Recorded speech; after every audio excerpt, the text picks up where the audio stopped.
and I've had a lot of practice, a lot of time to learn. I wouldn't tell someone I know everything there is to know about computers. I don't know anyone that does, but I do know a lot about. They go tell everybody else, and they're trusted. So people jump in and invest. So be careful of things like that.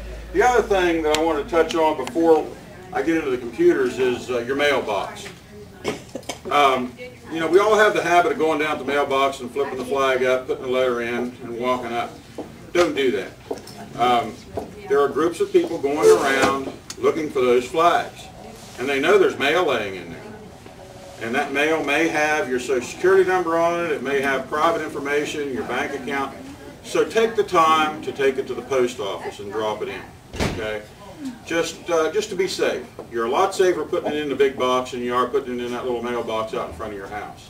It takes about 2 seconds for somebody to run down the street, drop the flag, pull the mail out, and off they go.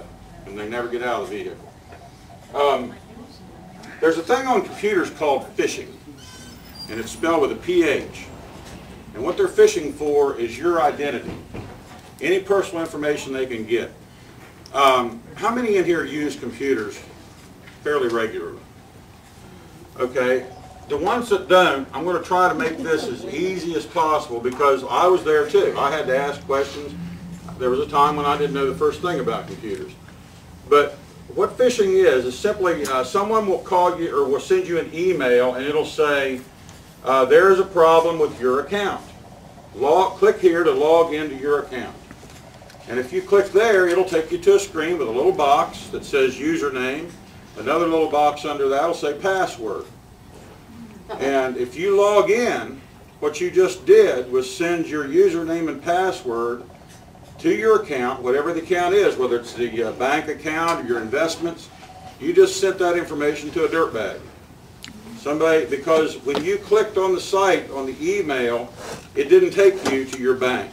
It looks like it did. It looks like maybe it took you to BB&T or Bank One or PayPal, for instance, because they've copied the page perfectly and it looks real official. But it's their site. And when you send them your information, all they have to do now is go to your account to get money out. Now maybe you only have $5. Let's use PayPal, for instance. PayPal is a site that people use to buy things off eBay, okay?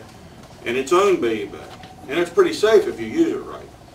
But let's say you go to PayPal and you do that, and you only have $5. Well, it goes without saying they can get your $5. But if you think about it, just to have a PayPal account, you have to have given them a credit card number. You have to have given them your checking account number. You have to have given them your Social Security number, your home address, your whole name. They can become you that fast. And the next thing you'll know about it is when you start getting the bills in the mail. I have a PayPal account. I haven't given them. I've given them a credit card number and that's it. No checking account? No. How do you get money in? You take it out of your credit card? Yes. Okay, well I have one and I've given them a checking account, okay? Well, I mean, that's so, true, but I didn't. right, so maybe you don't now. You used to. You used to have to give them. I'm driving a state car out here, but I own a town and country van I bought on eBay through PayPal. And I bought a 27-foot camper from Frederick, Maryland, which was a big mess up. I didn't realize that every mountain in the United States is between here and Frederick, Maryland when I bought it. But the truth of the matter is, those were both on eBay. Now, like I said, maybe you don't have to now, but at one time you had to have that just to get verified and to have a verified PayPal account.